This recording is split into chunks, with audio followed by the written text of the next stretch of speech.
Ladies and gentlemen, welcome to Epic Flair. We are absolutely delighted to be joined by the world's #1, and we're going to ask him some fabulous questions for our very own Discord, some fabulous questions from our very own minds, and in the time that we've got together, pull all of that wonderful information from Kyle. I can't guarantee that all the questions will be fully serious. I mean, obviously, we're taking this very serious as serious normal men from Epic Flow, but Kyle, there might be the odd curveball question for you, my friend, and we'll be joined by our wonderful Epic Flow community live in the chat, so I also cannot be responsible for anything that is put into the chat. Thanks for joining us. If you enjoy the show, please like and subscribe, and if you want to join our Discord and meet all the wonderful people that have nice green names in the chat, then check out how to do so via the link below.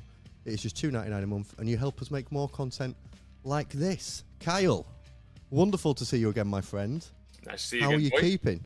Keeping good. Having a bit of downtime, to be honest with you, because it turns out when you do an entire week of 40k in Belgium for WTC War Masters, and then you do the WTC Championships, and then you're mad enough to go straight into a super major at Leeds, apparently it burns you out. So I thought, you know what, I think I might take a break and wait for the LGT. So I'm just currently trying to build and paint miniatures and failing miserably because I cannot be arsed. And so I'm like, you know what, maybe I should have a look at some events. And I'm like, no, stop it, rest, think, and get straight into LGT. But apart from that, doing good. What about you guys? Yeah, we're good. We're all right, aren't we, matey, I think? Can't complain. Not been playing quite so much 40k as that. Not gonna lie. That's an intense amount of Yeah, Kyle's break is like how long we wait to play games.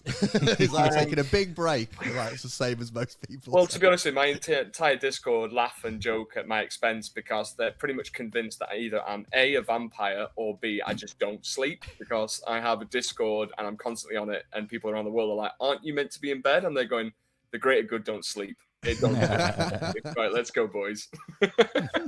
Good man. So, Cal, we first, I've obviously seen you about, seen all the content you create, and you're very, very active on the scene for many years, but we first met at UKTC just not that long ago, how long, like a month ago now? Yeah. And you were in the semis, and that result has put you as the #1 ranked player in the world.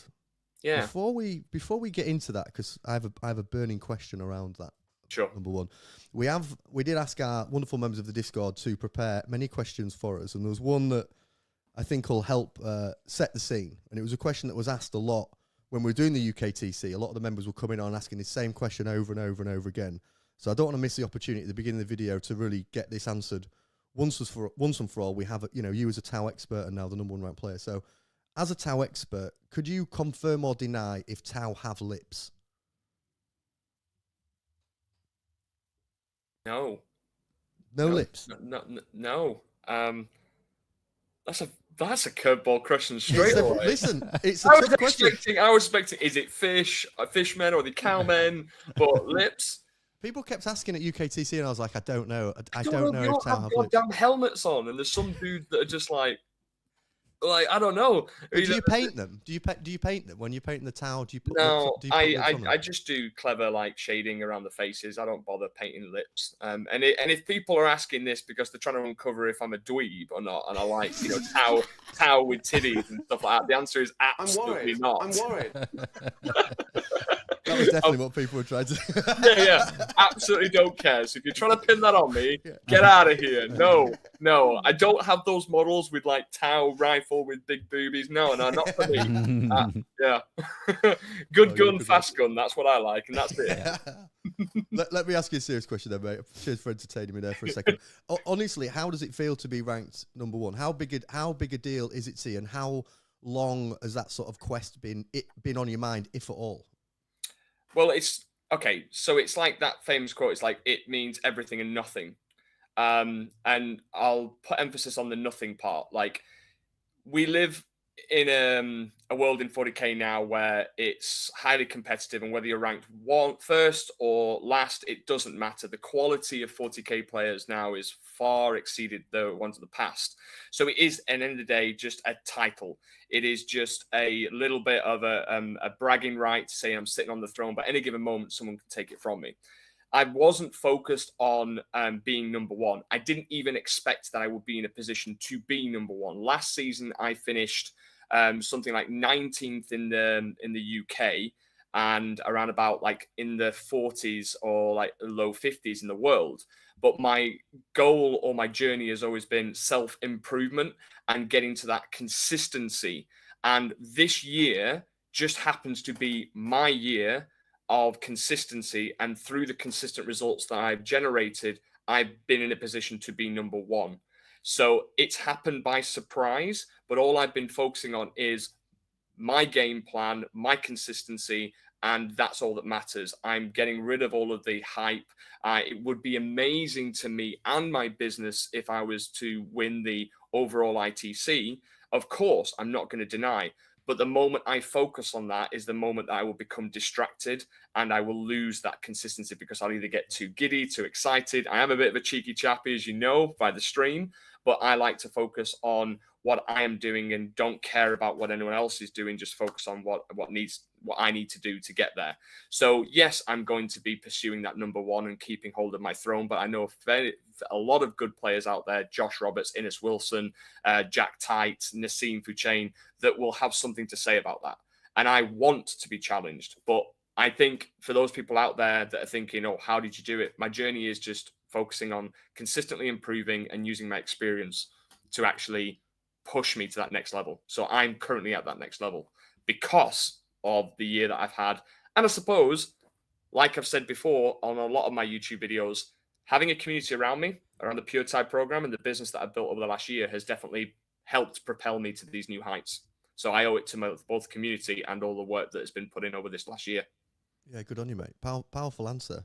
Very sensible answer. How and welcome to the chat. There is lots of chat and lots of questions. I've noticed some of our members firing shots already. I will read some of those questions just to entertain you guys and let some shots be fired at us. But how long did it take you to kind of realise that, and that it was that kind of mentality and approach was needed? Because I've been in and around competitive circles of gaming, and I think the sort of mentality you've just described and the way you're approaching the game is great and has allowed you to get that position. But how many years of competitive gaming did it take for you to kind of get to that realization, or did it come a bit more naturally?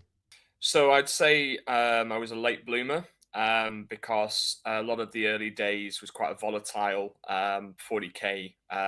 It was quite a volatile game, very kind of like Alpha Strike, and either you were running the top meta or you didn't stand a chance.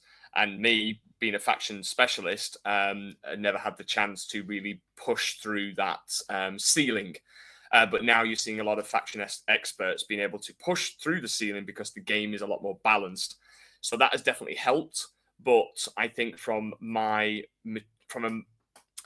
maturity level in the competitive environment, when I stopped thinking I and thinking more we and community based, and actually taking the hat off and going, actually, if I'm being beaten by better opponents and better generals, I need to know what they are doing that I am not. And I need to take a step back and have somebody say, well, actually, if you'd have done X, Y, and Z, it'd have been a different game. So learning from higher skilled players has definitely been something that has come with, I suppose, just generally a bit more of a mature attitude towards improvement.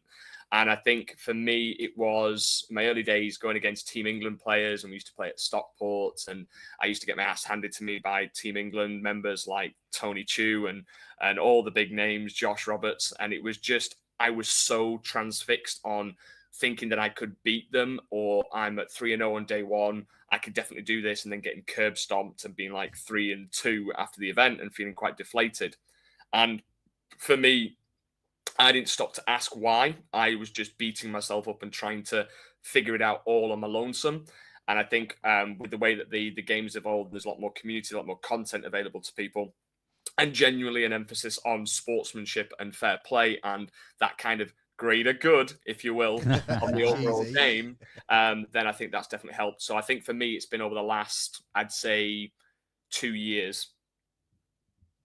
Nice, good effort. Brandon, we are doing the membership scam there. I saw you as a non-member, who's one of our dearest friends on Discord, and I have five memberships, but no surprise, we missed you. There was a trolling question in chat, but I must entertain them, Kyle, otherwise they get very upset with themselves. Who out of Paul and Luke do you prefer so far, and why is it Luke? Are you happy now, Ham Sandwich? Are you happy, Adam? Hot nonsense. He loves us both equally, I think, is what he's about to say. I plead the fifth. Like, Cheers. I'm going to read a chat from the Discord, Luke, unless you've got any burning follow-ups to that.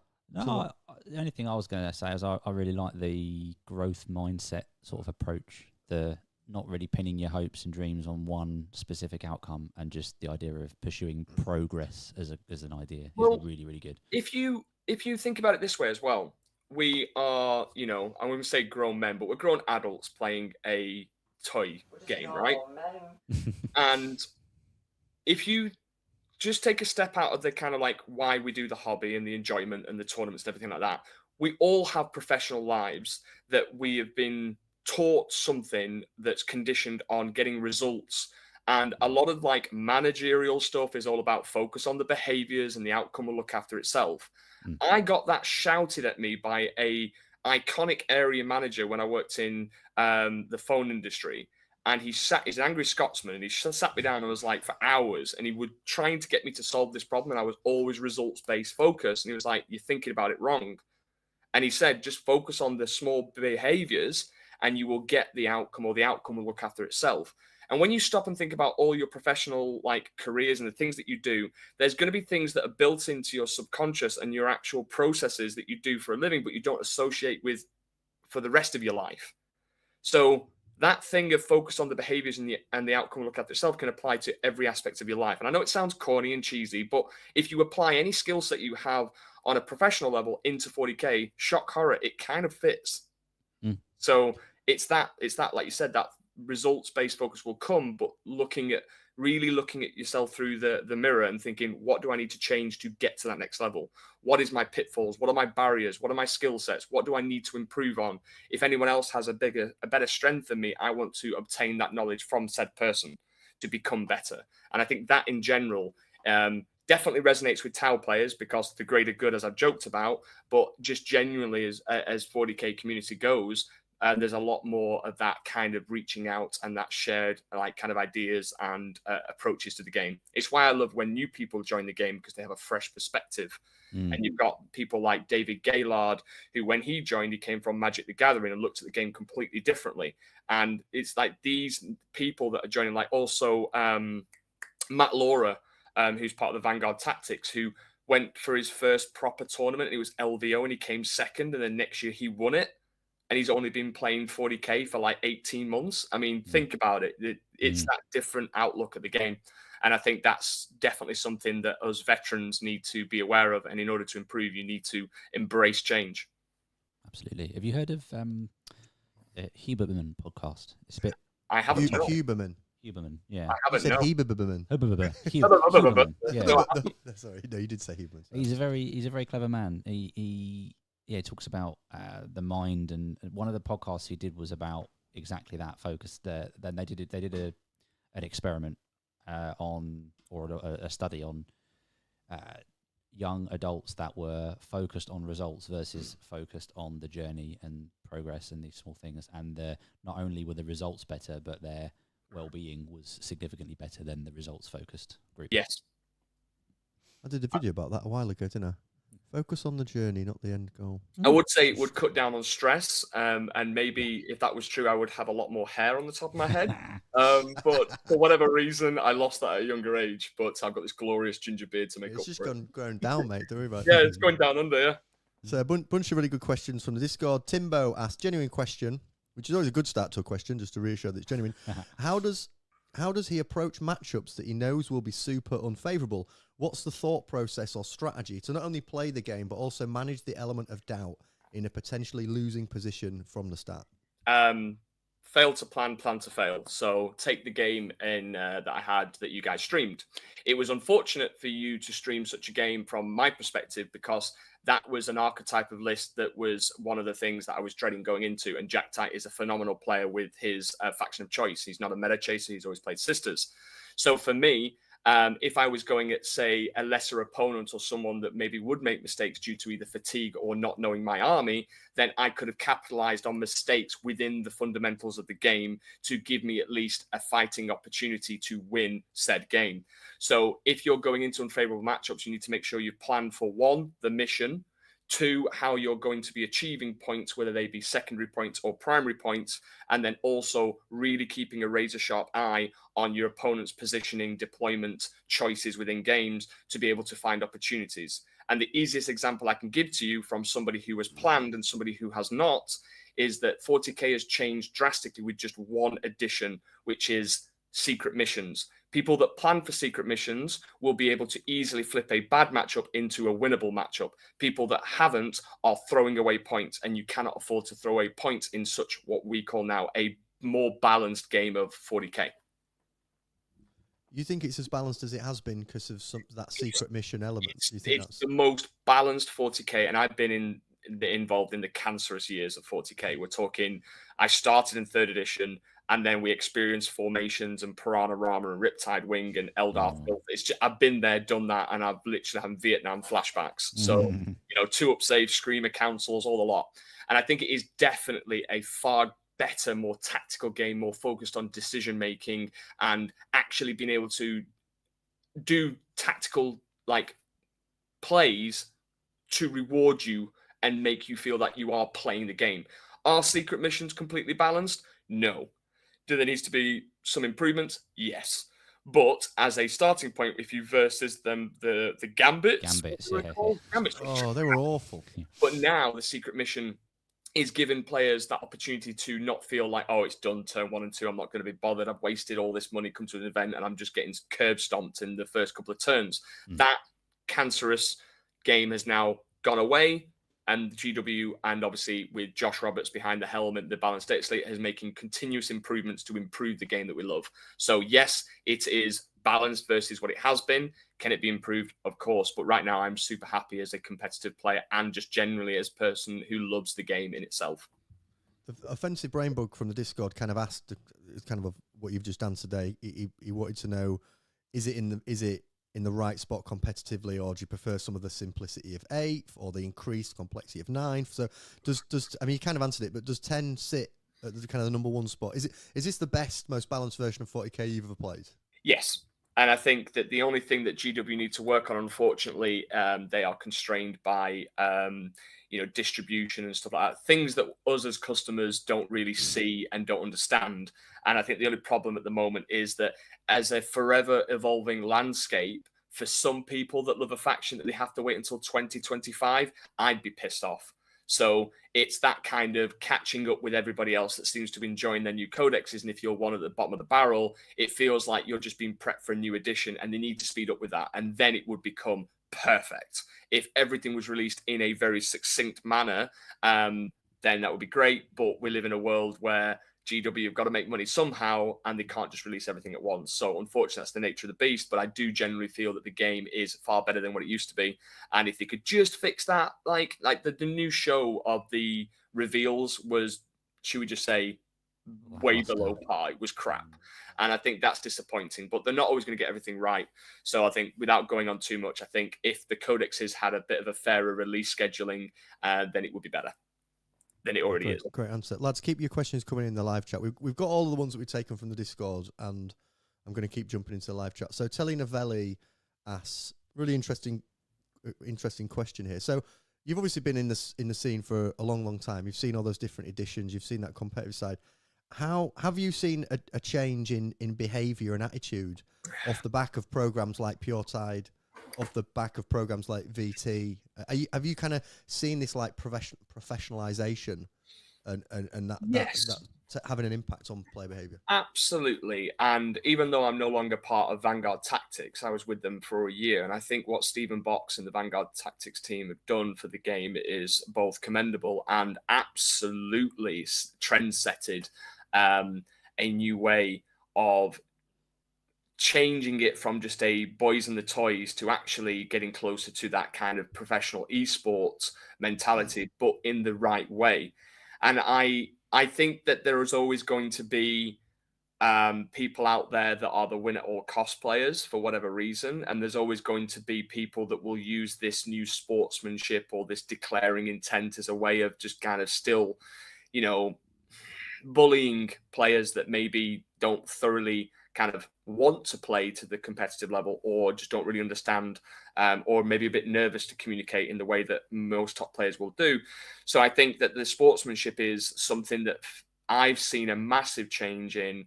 And I love that, because part of my core ethos just in general is you're spending time with a person. No matter what you're doing, people buy from people, people invest in people, and this is a very social hobby and a social game. So the emphasis on this over just the winning and oh, I want to win this top, it's not about that.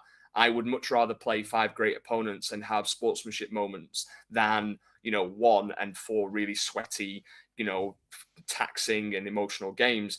Nobody wants that, and you're spending hundreds of pounds, thousands of pounds sometimes to go to these events, and you want it to be overall a really great experience. So I think there are way too many scenarios that I could go on about this great sportsmanship and the bad sportsmen, and then maybe if people got questions around that, I will gladly answer some of them.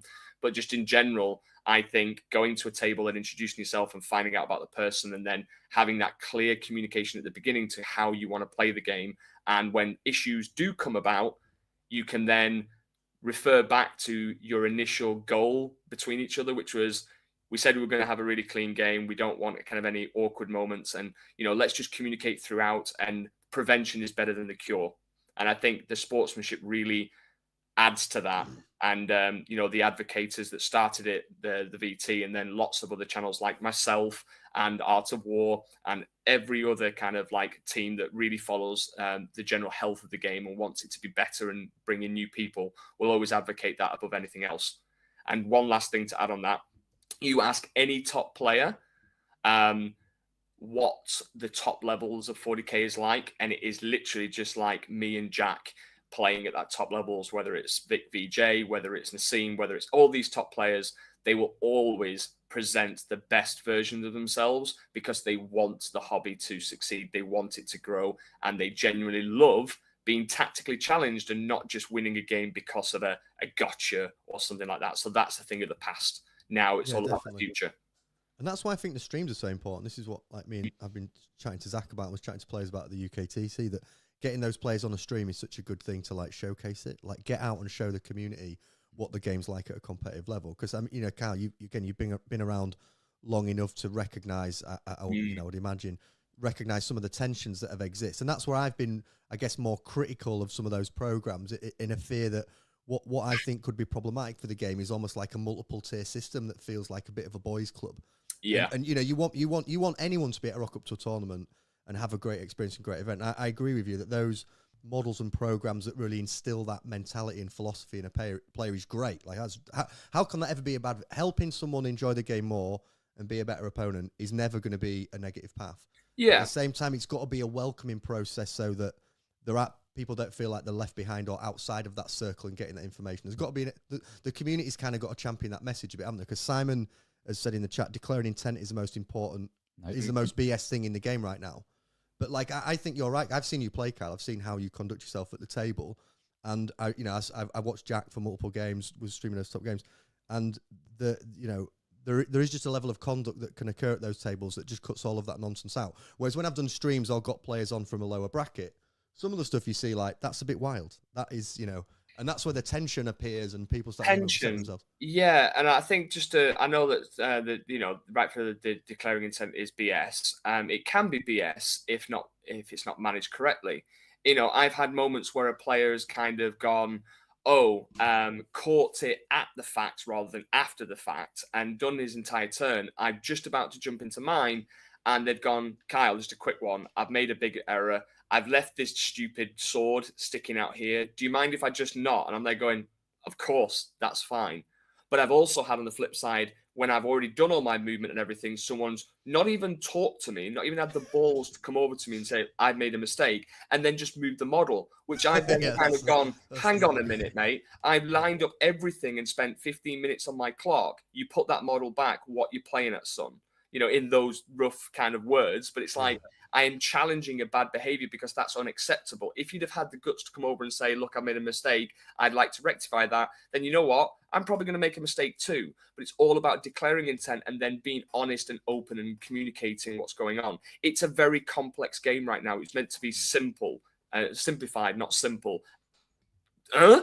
Yeah. What? Well, you and Jack were great for that, though. You and Jack throughout that game, and I encourage people that haven't watched it to go back in the stream and watch the game that played out at the UKTC. You guys were so open around, like, just do remember there's this, do remember I've got that, and you were almost both going out of your way to make sure your opponent didn't go, oh, have like a feel bad moment and be like, oh man, that sucks, I forgot that you could do that. You were both like, don't forget this, don't forget that, I've got that, which is good. But that doesn't always. I guess that's why some of the. It's an important discussion in the community, isn't it, to let people know, and for tournament organisers to have a stance on some of that thing to create the behaviour. Because I think some of the comments that you'll get around declaring with intent, because I think someone just said it a second ago in the chat, don't just declare it, actually do it. But the declaring with intent is basically what you just highlighted there, Kai. It's kind of the forgetting of, because there's so many things to remember. There's so many elements to this game. It's easy to forget. But it can also be solved by just that first communication when you get to the table.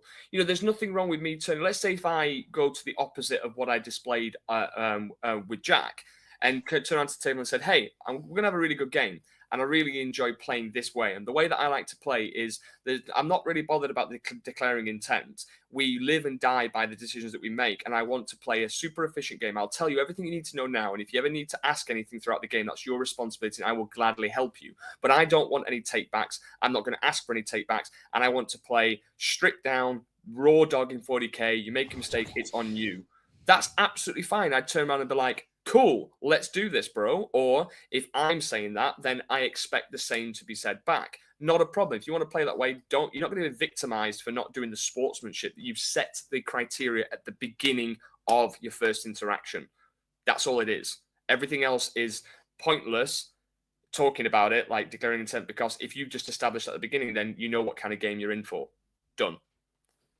Yeah, that initial conversation feels really important, but it does again, like watching that game with you and Jack, it was almost like you both kind of knew how you're both going to play the game. Yeah, neither of you were going to be like, haha, gotcha. I mean, there's not really many gotchas in Sisters. It's just what's the threat range? Yes, and the tower, like everywhere, everywhere. I'm going to jump through. I don't know if this will be. This is just a silly question, but I said I'd read something out. Try Guy, as an Italian living in Italy, what would it take for White Scars to be viable in competitive formats? From Try Guy, that's a little bit of a. I mean, as a Tau specialist, I'd say more guns. But White Scars were oppressive when they could just do all the movement stuff at the beginning and like come on from turn one. And I just think the White Scars, there's probably a build somewhere, but the problem is the emphasis right now is on Dark Angels and obviously Blood Angels, and they're just kind of falling behind the waistline. If you could, I think of White Scars and I think of Sorrow Khan, bikes everywhere, loads of reactive moves, loads of tricks and shenanigans, but it just seems that we just don't have that in a healthy way just to kind of beat some of the top metas. So I don't unfortunately have a solution for your list because I don't play White Scars, and it would be all the best insulting of me to go, take this. I know everything about White Scars, but I know diddly squat. But that's what I think about when I think White Scars. I said I'd read it out. Magical Zonky, there's a super question. What horrendous trauma happened that made you want to play Tau? But we could reframe that into, why do you play Tau? Because you don't just play Tau, you play Tau. You a faction specialist Tau. All right. Okay. So a lot of people pay a lot of money to, either figure out their problems in life and see a shrink or go and see a doctor to be diagnosed with various things on the spectrum. I just played Tau for 24 years and I realized I've actually got ADHD and probably autism. So, at the end of the day, that's what Tau's done for me. And I think mainly, but on a more serious note, the reason I started Tau, or the reason I got into it, is because I was a fantasy player. I didn't want to do 40k. I was all about the dinosaurs, riding dinosaurs, the lizard men, and I saw 40k and they were having combat. I was like, nah, it's not dinosaurs, not interested. And they were like, Tau don't do combat. And I went, what the hell's a Tau? They pointed to the battle suits. I saw Farsight and I was like, I'm having that model. Put it in my basket. Let's go. And then I never looked back. Nice. Just a classic 24. Yep. I love it, mate. I love it. Right. The Earth, this is Magical Zonky's follow-up question. The Earth has been bear with me because it is actually a good question. The Earth has been invaded and the aliens have challenged us to an 8v8 teams game of 40k using Pariah Nexus, or whatever mission pack is released at the time, but yeah, Pariah Nexus. Who makes your team? Who would you pick? As in armies or players? Players. Who makes your team? Who are you picking out of your crew? Who am I picking? All right, okay. So, who am I picking? I'm going to pick. I'm going to say Team England. Right. Next question. There we go. Yeah. No. Who am I picking? Okay. Well, there's so many good players in the world. Like, if I was just going to go through a hit list, I'd just look at anyone who's just won WTC, like the entire French team. But in terms of in terms of the players that I know and I've learned from myself, and I'd love to have them like in my A team, if you will, it'd be Nassim 100% because he's just a fun guy and also great at 40k. You've got Vic VJ. I love Chris Radford because me and him had a bond when we were playing 40k in the dark times, where he was still running Space Wars when they were trash, and I was running Tau, and we were just doing bad things to people with trash tier armies. I'd have 3. I'd have Andrew Bourbon, who also plays like Grey Knights, and he's a local lad to me, but he just has a really good methodical way of looking at the game. I'm going to run out of names here. So just stop. If you run out of names, that's fine. You can just name drop some of your fave players. We don't want to stretch you.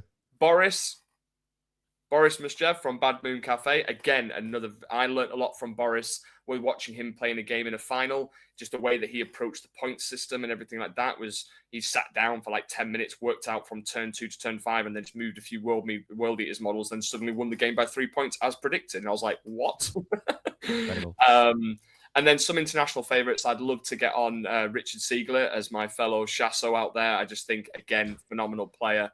And then Ben Jones from Vanguard Tactics, another consistent player who's just so good at the game, but looks at it in the right way and also plays the right way. I think that puts something up to like 7. And I think you got to pick yourself. Oh yeah, that's it. There you go. Yeah. Don't forget, you'll be like, guys, I've picked you all to fight for the survival. Fight for the survival, and I'm going to watch. No, and myself, obviously, because it'd be rude not to if I'm currently number 1. Good lad. Luke, I'm going to flick through the chat and grab questions. Do you want to ask Georgie Boys a question? Yep. So, do you feel like Pariah has benefited your army or play style? And hold on, there's more. It's just worded in a weird way because it's saying here. So, do you feel like your ability? His ability, yeah, no, it makes sense. Does he feel like his ability at the moment is based on the mission pack, okay, or on how well you know the army? So I think, I'm Tau Daddy. I know everything about I know everything about the faction, and I think when you look at faction specialists, they will know their army through and through, and it'd be like, knowing the back of your hand sort of phrase. Then you're just focusing on the fundamental changes to the game, and you've already got such a one-up to people that maybe keep jumping between armies because you're not having to learn your army, you're just having to learn the fundamentals. So I think Pariah is definitely aided in my personal play style, which is very tactical, looking at ways of improving efficiencies, planning for points, and just generally having a game plan when you go to the table. And one thing to highlight with Tau is that we've predominantly been very bad at scoring primary, but now with the addition of secret missions, you can actually use that for late game quite comfortably because your guns go mental from turn 3 in the particular detachment that I favour, which is Kion. So it really kind of banks into the fact that the game is designed around end game scoring. So yeah, I think Pariah has definitely opened up, like I said earlier on, more tactical plays, and it rewards the better general to plan and I suppose execute their plan.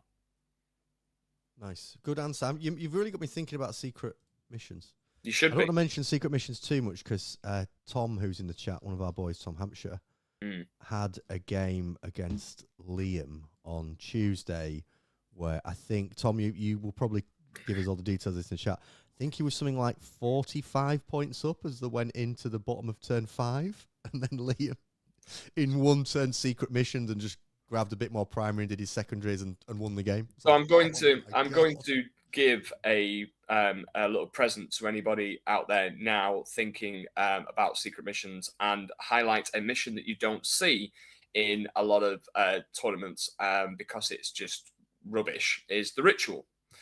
So when you think about ritual, you get to spawn an objective every turn, right?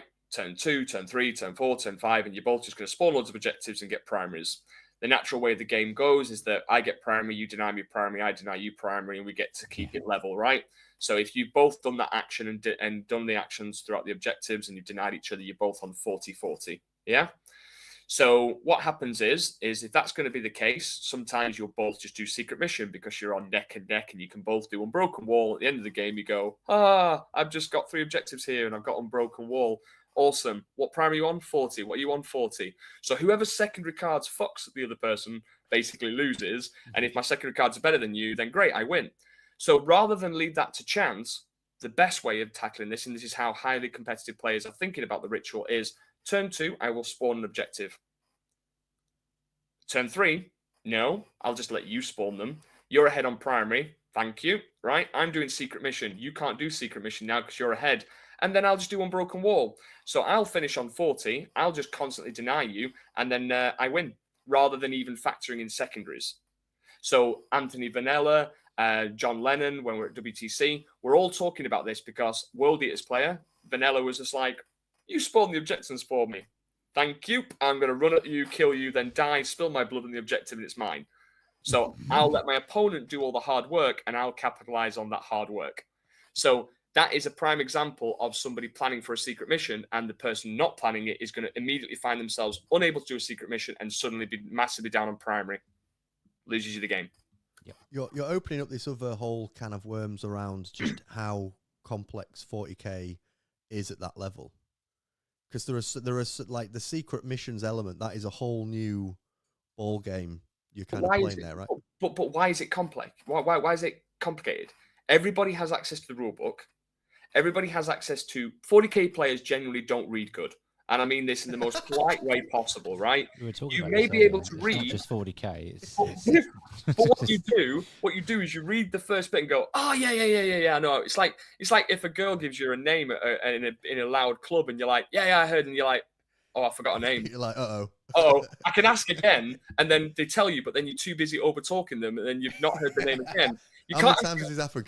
You can't ask a third time, so you have to go over to your mate and be like, what's her name? Or whatever it is. You just don't like listen or read properly because you skim read. So the point I'm trying to make is that everybody has access to these cards, has access to how it's meant to operate. You just got to think differently. You just got to plan it all out. And then everybody's got the same information. It's just the mindsets and how people approach the game are different. And that's the difference between your high competitive players and your mid-table people or your low end. You're just different mindsets. That's all it is. And maybe experience. It's different. It's different mindsets. But I guess the point I'm making is it's just there's a certain depth to competitive 40k that transcends a lot of other competitive games. Like a lot of other competitive games, you have a scenario that you're playing and whoever's got the biggest score wins. Whereas 40k, there are multiple. It's a bit like a board game. I did a video about this the other day. How 40k is a little bit of a board game because there's kind of multiple mechanics that create a final score. So the point I'm making is secret missions is another mechanic on top of the other mechanic. I agree with you. You know, a lot of people do just see the card and think, yeah, I've read it or whatever. Or you know, they kind of just toss it and oh yeah, I know the mission. And then they're like, oh, I forgot one of these was meant to disappear, and then the other one was meant to disappear, and you're like, yeah. Did you both not read it at the beginning of the game? It was in the other one prior to Nexus, the whatever it was called, Leviathan. They had the mission special rule, and the first thing that was on the page was the mission briefing. Nobody read the mission briefing, and the mission briefing you would say, oh, by the way, if you're just doing this, you can get an extra 2 points a turn. It was like, oh, if I do that 5 turns, that's 10 points, and then I only have to score 30. Whereas people didn't read the mission briefing and then just conned themselves out of 10 points or realized on turn 4 and was like, oh, I lost the game by 2 points. If I'd have just got those extra points. No, if you'd have just read the mission briefing. Just read the mission. Some of the people firing shots at me in here in the chat about Grey Knights. Let's not get talking about me and Grey Knights, please. Thank you very much. We've got a guest on the show. Let's be best behaviour. Please ask Kyle. This was from Neil. I think Neil said this. Neil Bloodworth said this. Please ask Kyle, if he could change Overwatch in any way, what would he suggest? That's a good question. We all hate Overwatch over here. I bet you don't hate it so much as a town player, do you? Well, I didn't really care for it, to be honest with you, because I just killed stuff dead anyway, my normal gameplay. But I think a couple of units, I think Overwatch, right, should go back to how it is like Snapfire or whatever it used to be in the past. I think Overwatch should not be allowed to trigger be used with any other abilities. Just keep it raw. You can still do, the mechanic is still good. It gives you a tactical thing that you can do. But if you have a unit that's got full rerolls to hit or sustained and lethals and all these other stacked abilities, suddenly it breaks what is meant to just be a little supporting tool rather than actually I can just delete the entire of your family tree with just a CP. Like, it gets a bit crazy when you start layering things. And that's always been a fundamental problem with 40K, is that the rules are designed almost with like a blindfold, where when they start to add other stuff, it suddenly breaks these basic mechanics. So I think that's the problem with Overwatch, is that it can be stacked with other stuff. So I don't necessarily think the Overwatch is bad for the game. I just think when you start layering it and adding to it, it becomes a problem. Yeah, agree with that. And some armies can layer it and some armies just can't. So it's like almost some armies have an unfair advantage because they've got these buffs that other armies don't have. How did you feel about the dice cheating mechanics, fake dice, miracle dice as a concept? Because that's where Overwatch. I think, again, I suppose the Overwatch thing that would like solve it, but I think the problem is that if you take these armies like Sisters and Eldar, right, they're not easy armies to play. Yes, they're powerful, but they need a particular archetype of player to be able to utilize them correctly. And it takes practice and it takes precision and proper thought. But if you have an average player playing that army, they're going to make the fundamental mistakes and the army's just going to fold. If you put a well-established, experienced player in the hands of, say, Sisters or Eldar, giving them the opportunity to just make their own outcome, that's becomes broken. So the miracle dice and the fate dice are a problem because they just don't have to rely on probability, or like they just go, nah. And it's like, that's a problem. Yeah, made from watching those games, watching your game and the other games, it made Jack an absolute nightmare to play against. Because he could be like, I'll just pass that save. Yeah, I'll just pass the save. Sure that goes through, and it's so unbelievably brutal. And it forces trading in a different way in terms of like, I have to put another resource out to guarantee that one piece is dead. So then I'm giving him two options to kill rather than just the traditional one. And the way that the miracle dice and the fate dice don't require any points increases, they don't lose anything from their resources. They're just losing this mechanic that they get, or utilizing the mechanic, whereas I'm losing resources in a game that's basically down to attrition. So that's the problem. Yeah, very fair. Neil says, Kyle has just become my favorite new person. Completely agree. So there you go. He was very happy with your Overwatch, thanks, Neil. Answer, mate. Chat, firing any other questions we've got. We're not going to keep Kyle forever and ever and ever, because he did finish work and jump straight on this call, and we appreciate we value his time. I don't have a real job. I just talk towel. It's fine. That counts, mate. You're grinding. It's a real job. Grinding, you fill it up. You're smashing it. So yeah, any more questions, fireman? Oh, Telly says, fake dice and miracle dice make it even more of a board game. Oh, but maybe that was just a statement. Then he said, ask him. So maybe there's a question coming up. What do you, where do you see 40K going over the next sort of 6 months in terms of the meta? So you're kind of talking about how you feel the game is as balanced as it ever has been. But have you got any insights or reflections on how the books have been released? Because it's fair to say some have come out pretty punchy. Some have come out a little bit of a damp squib. What in the next 6 months to 12 months, where do you think 40K is going to be at in terms of that release cycle and balance? Well, I think obviously it's difficult to say because I'm not in any form of position of power when it comes to influencing GW, and I've got no ties to the playtesting team and stuff like that. And I would love to be a part of that, but just not yet.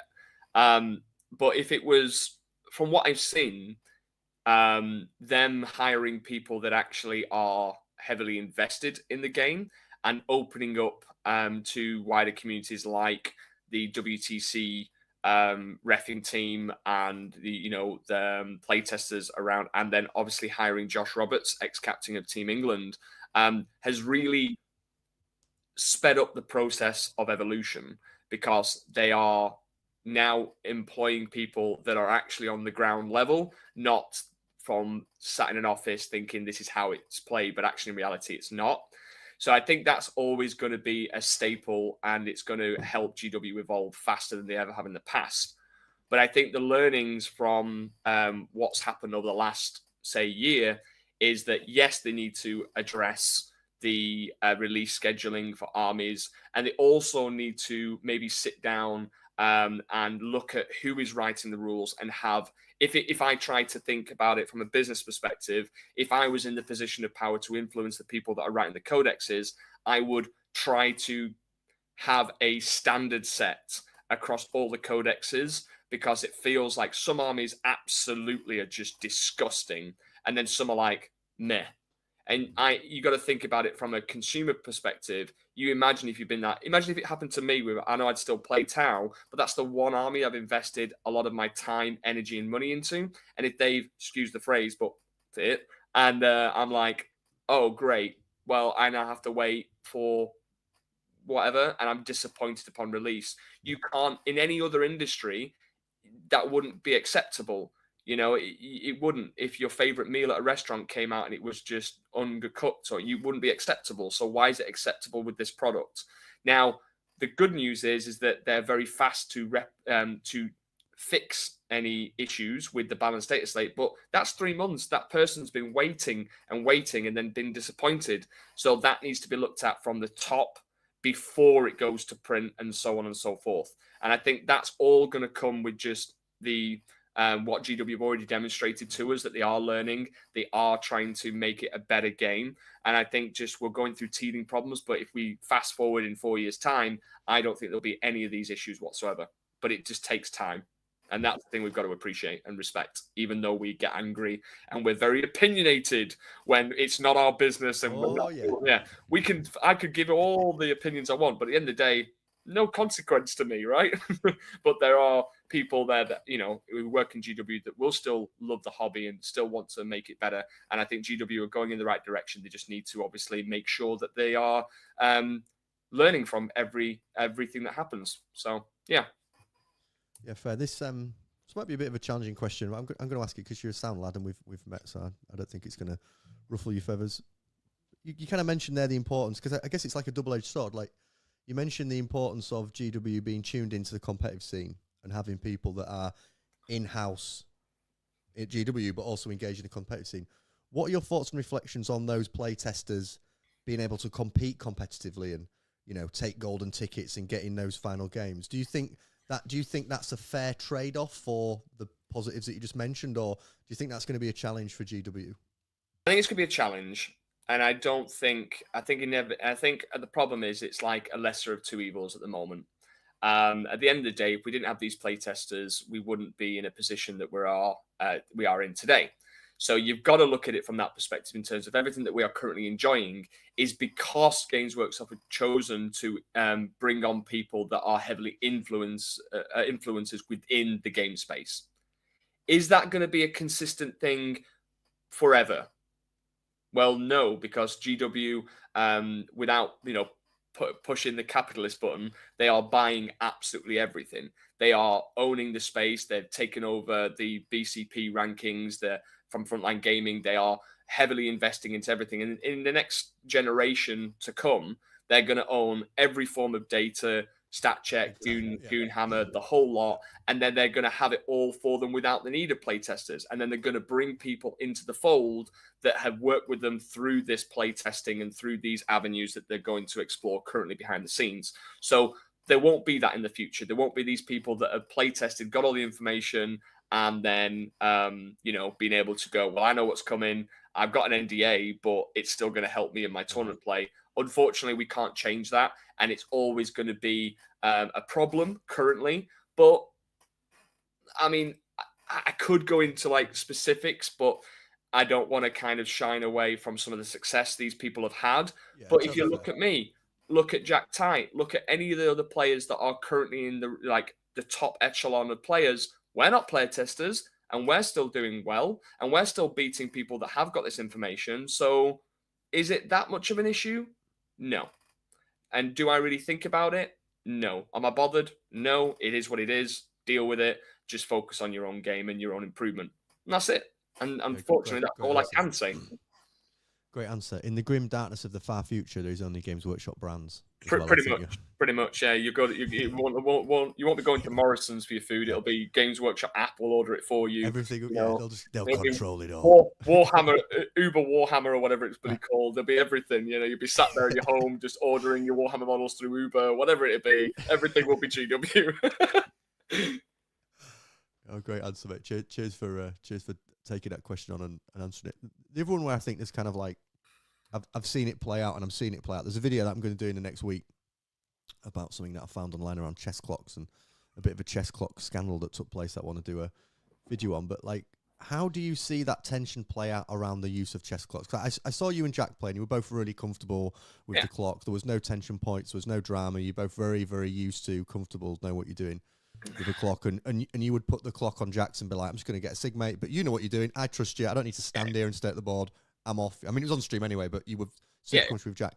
We've also sort of seen, though, at other events and stuff that I've found online of Reddit, of tournament organisers, not really knowing how to manage a chess clock, and it being almost like a point of contention between the players. So it's kind of this thing that top players like you can operate and manage quite well and understand, whereas when it's just chucked on a table, in other places in the tournament, it does seem that the management of it can sometimes get a bit questionable, and the tournament organizer pack doesn't really say, look, if it's on your opponent's time and you start distracting them and asking questions, it is reasonable for them to put it back in you. And this was an incident that's happened that I'm going to talk about in Spain, where there's this big blow up around a chess clock. So how do you see chess clocks fitting into the competitive scene in the next sort of few years with 40k?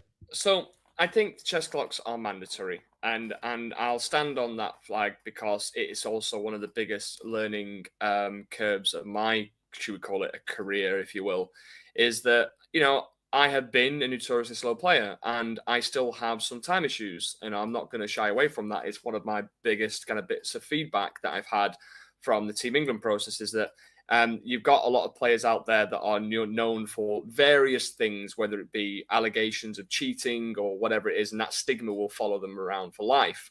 Because even if you've, gotten better, if you will, or fixed your ways, it's still going to be a stigma. And mine is, unfortunately, time management. And so that is, I've got to look at it from a personal perspective and go, well, actually, there's no smoke without fire.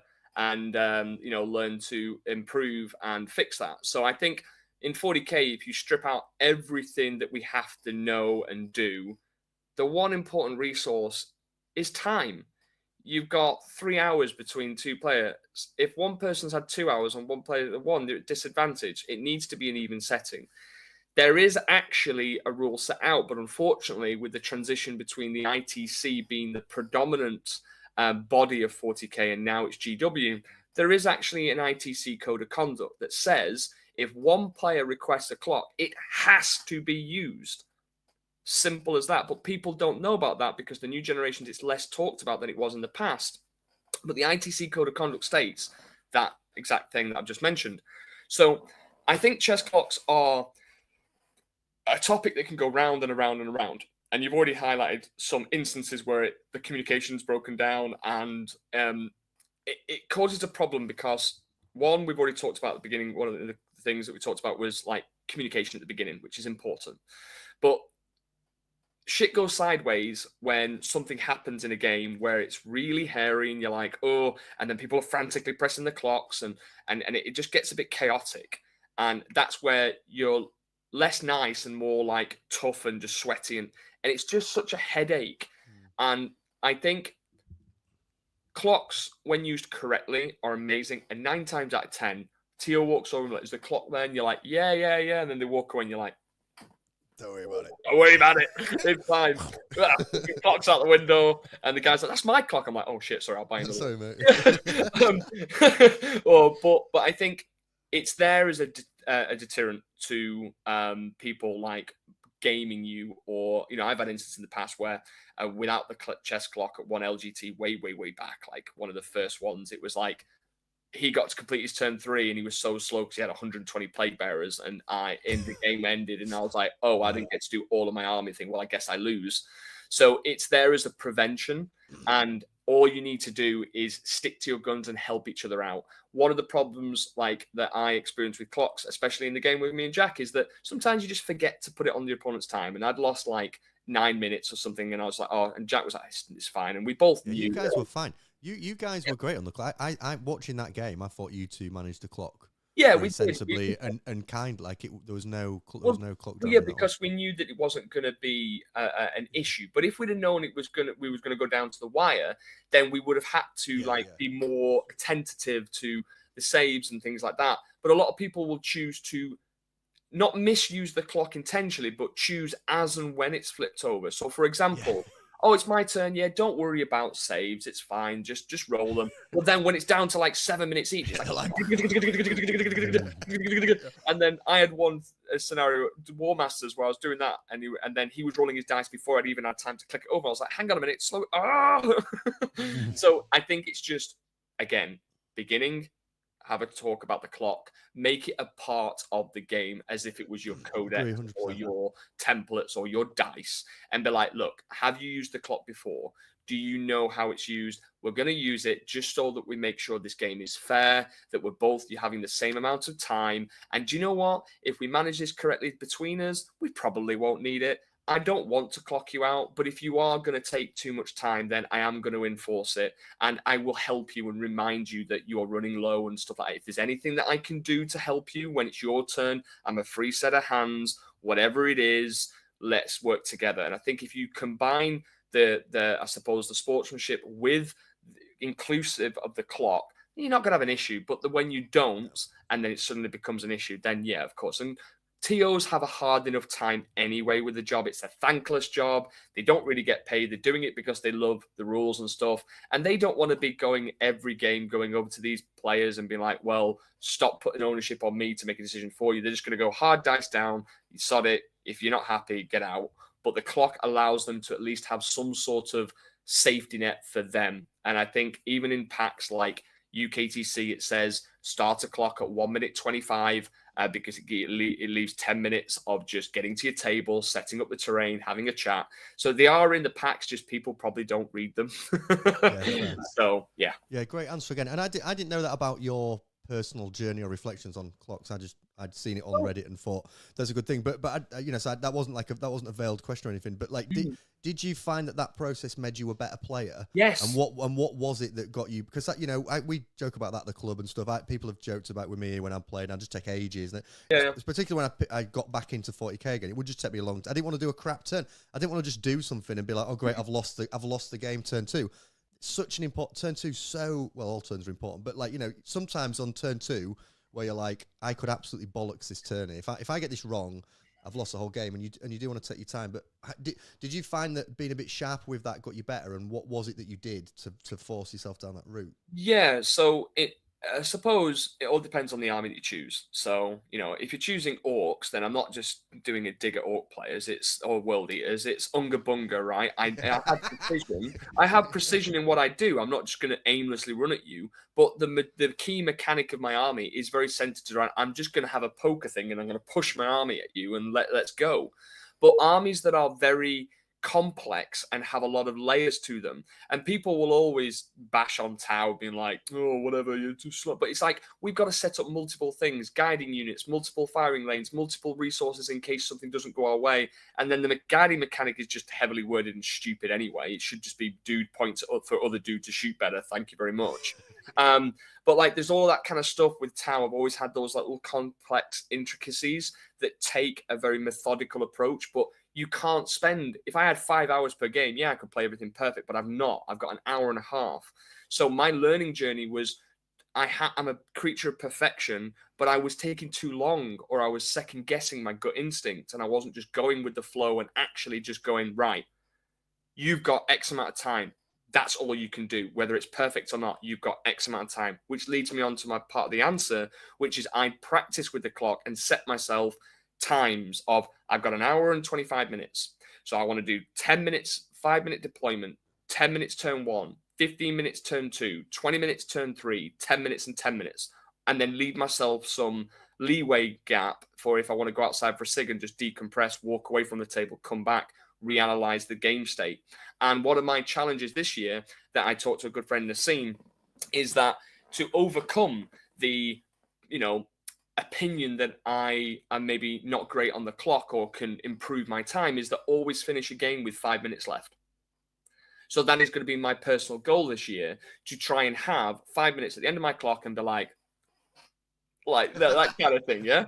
But also it's like kind of that will improve one of my areas of improvement, which is sometimes I get stumped and I'm like, no, I've got to clear my head and I've wasted time, but now I've got the answer. When sometimes I should just go, no, sod it, go for it. And I think that will save me 5 minutes a game, which can just help me improve as a player. So I always look at time management as the key important thing to always improve. Some players are super quick at the game, which is great. But actually, if you've got 10, 15, 20 minutes left, then maybe you could have spent a little bit of time slowing down and maybe you could have got an extra few points. If you're getting hundreds every game, then ignore that bit of advice. You're clearly fantastic. But if not, there's always room for improvement. So, yeah, I look at time as now a key thing to focus on because it will only make you better. In your practice games, how much do you worry or focus? Worry is not the right word, but focus on that.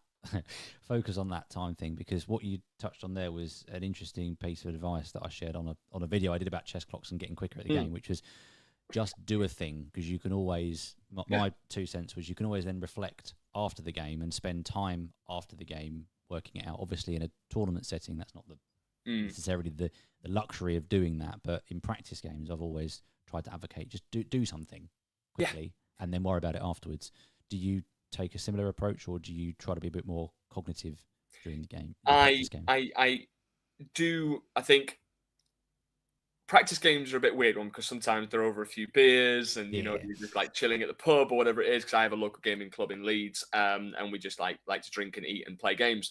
But genuinely what we do is we focus on, like, me and Andy have been like going, right, no, we're going to get better at clocks. So we're going to put a clock on there and we're actually going to practice not necessarily speeding up our game, but being efficient with just remembering to click and stuff like that and just conditioning ourselves to be better at using it rather than the focusing of the time itself. It's more use the bloody thing correctly.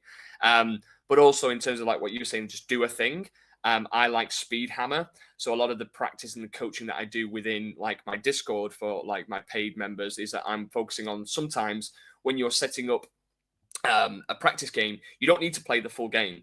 And it's the same bit of advice that we were talking about as coaches within the Team England for our next kind of run. And what we can do rather than playing full games of TTS is actually just break down the game, set it up for a particular turn and go, right, figure out this problem, find the solution. You got 10 minutes, go. Like, put the emphasis on pressure and put yourself under pressure by going, I've only got 10 minutes to solve this problem. And that will make you better at being in the moment in a game of 40k, rather than going, oh, I've got half an hour. Oh crap, I've got 2 minutes left to do 3 turns. So it's putting yourself in almost like an arena of just the whole focus is do the thing, but set yourself like set time limit to do it in to make you faster at decision process. I like that. Do you want to ask Matt Bryan's question?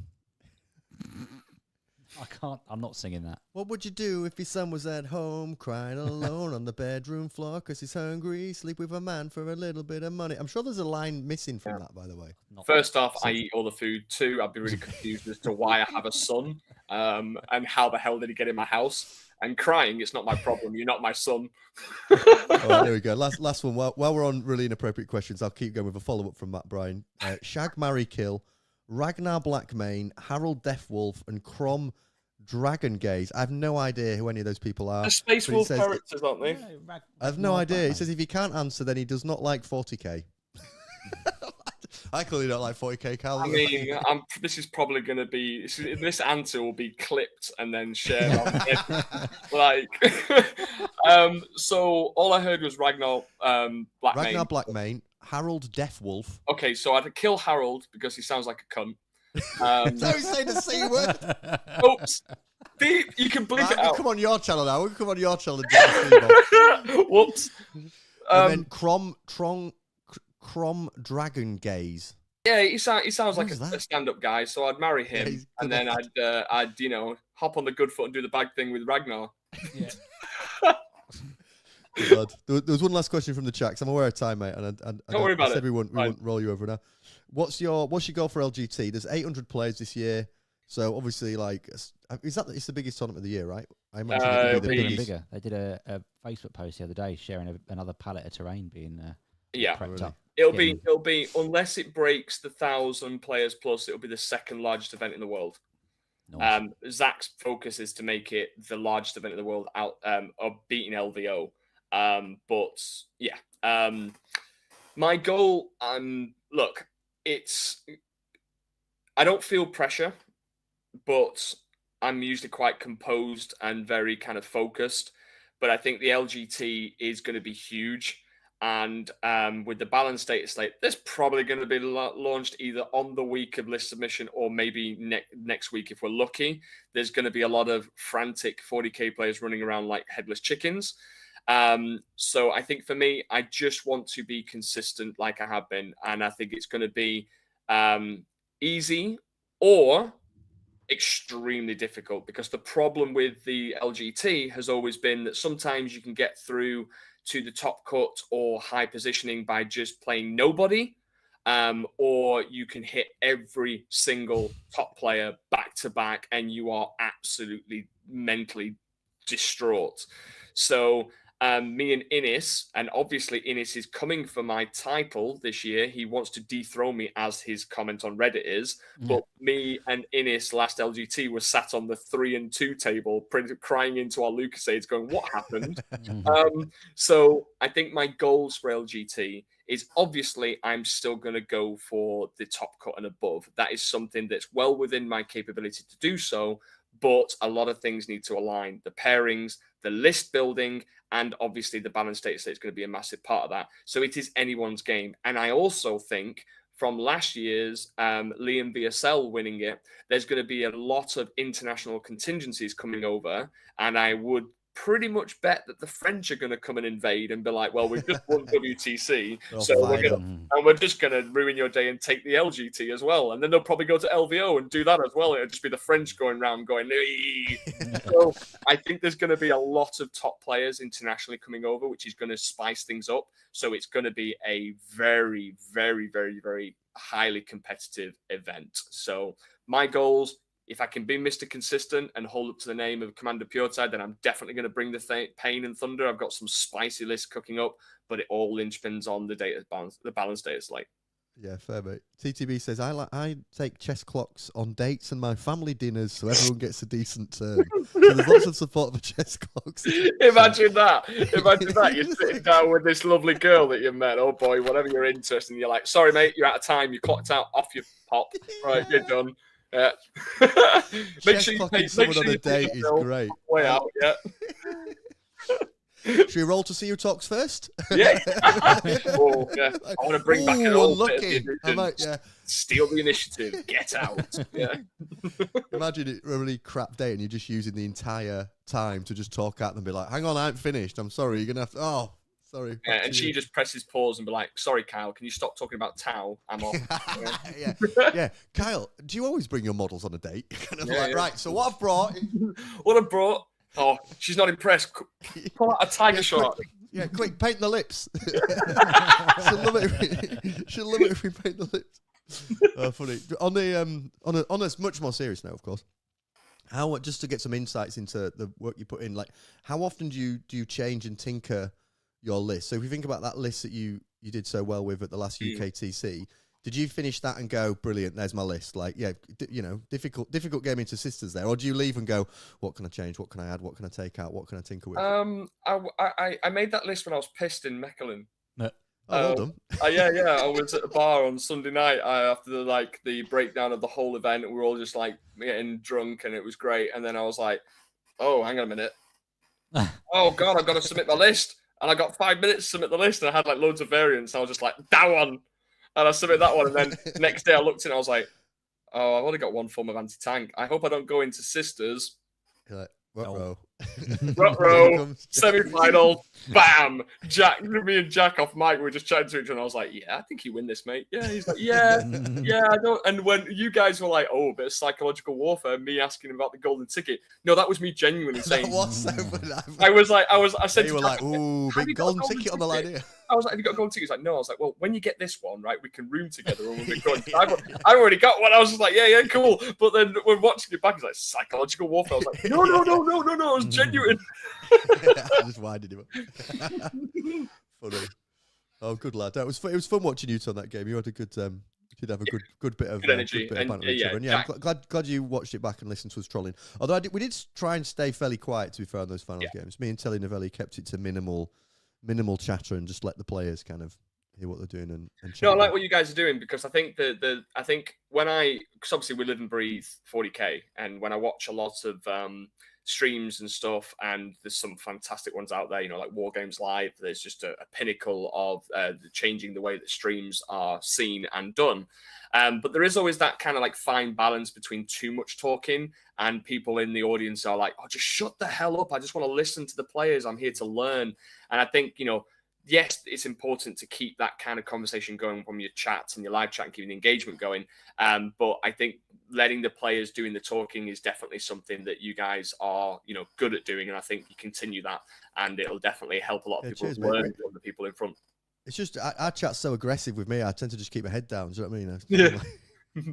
It's nice. They give me such a hard time. I'm like, I love all you guys. Appreciate it's fun. Cal, do you want to give people a shout out as to where they can get involved in the stuff you're doing and do some plugs before we kind of wrap things up? They can learn more about what you're up to. Yeah, sounds good.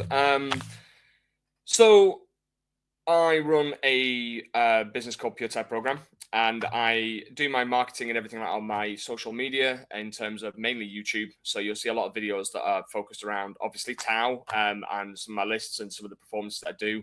And I always try to kind of give you a small snippet of the stuff that I get up to within the Discord. But predominantly where you can find me is within those YouTube links. You will find a link to my website, WAP, and that has all the different options. There's a free community aspect of my Discord. We're currently at like 1,800 and something members, and that's only been done in like less than 14 months. We have a heavy subscription base within that of different tiers, ranging from Pathfinder, which is your basic entry level, Shaspray and Chassel. And for those Tau nerds, it's your different, obviously you know what it is, but for everyone else, it's just different tiers of Tau. Right.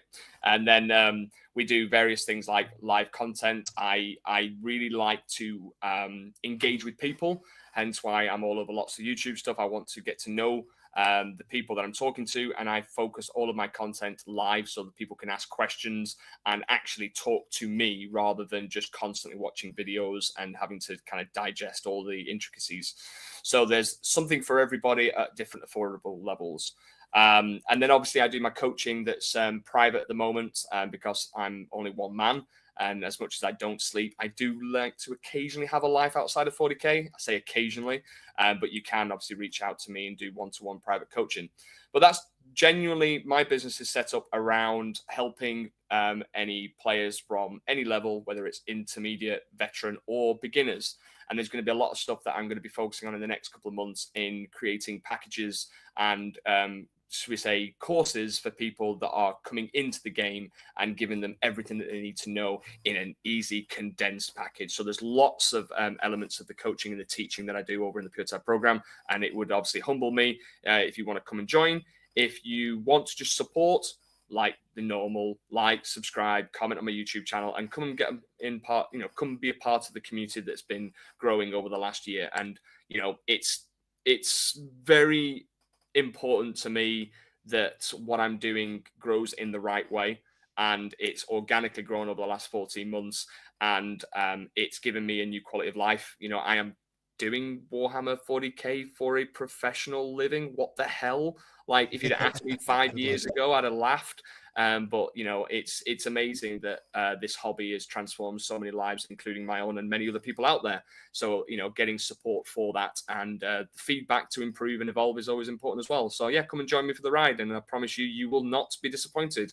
I mean, I must know what I'm talking about because I'm currently in a very because it's lucrative world number position. one. Well, currently. I'll put all the links in the description as well. So if people are not watching this live and want to go back, then just look in the description and all the links to what Kelly's up to there will be there. And yeah, good job, mate. Fair play to you. That's all awesome stuff. And me and Luke got a lot of time for you because we met you obviously at the events recently, but you're really down to earth. You're a good normal man, as we like to say on this channel, mate. You're very grounded, and a lot of the conversation we've had with you today, I think, has just reinforced that. Like, your approach and mentality to the game is great. You're at absolute top of the game, number one in the entire world, but you still got your head screwed on and you're playing it for the right reasons and helping people find. Shame I'm just playing the wrong army, right?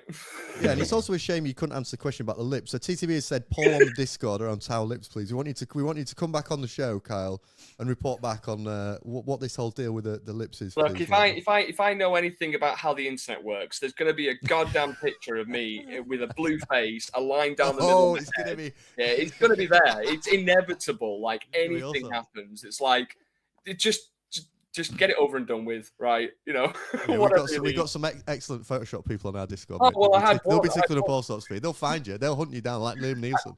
I had one guy in my Discord, basically, when I was running Crute, they'd got some sort of creepy, like, 60s guy in a raincoat with, like, a hat on, and then basically just like that with shades on going, can I interest you in any Crute? Opening up a raincoat and there's all these Crute on the inside of it. I was just like, oh my God, this is amazing, but great. And you know that meme where that guy's holding a girl's hand and then the other woman walks past and he's like, ooh, there was that, and it was just Tau battlesuit and then Crute walking past. There's so many memes. I love it, mate. Sounds great. And thanks again for dropping a C-bomb and wrecking the... Yeah. Whoops, sorry. So we'll get you back. No, appreciate you loads, mate. Thanks so much for taking the time out to chat to us. Thanks to everyone that's joined us live on the show. Please remember to like and subscribe. Check out what we're up to on Epic Flail by looking at the Discord below. We are going to be at UKTC Coventry. Well, not the LGT because it's my birthday, so I'm doing birthday stuff and feeling old. But we will be at Coventry, so if people want to check us out there. I don't know when it is. It's the back end of Coventry. You should know, Carl. Are you at Cov? I'm going to be, but I've not bought a ticket yet. I think it's October time. Yeah, you've got basically you have October, Leicester, Nottingham, and those are the three after LGT. Yeah. So we'll see, folks. There. Thanks so much for watching, my friends. Thanks for joining us. Kyle, an absolute star, and we will see you next.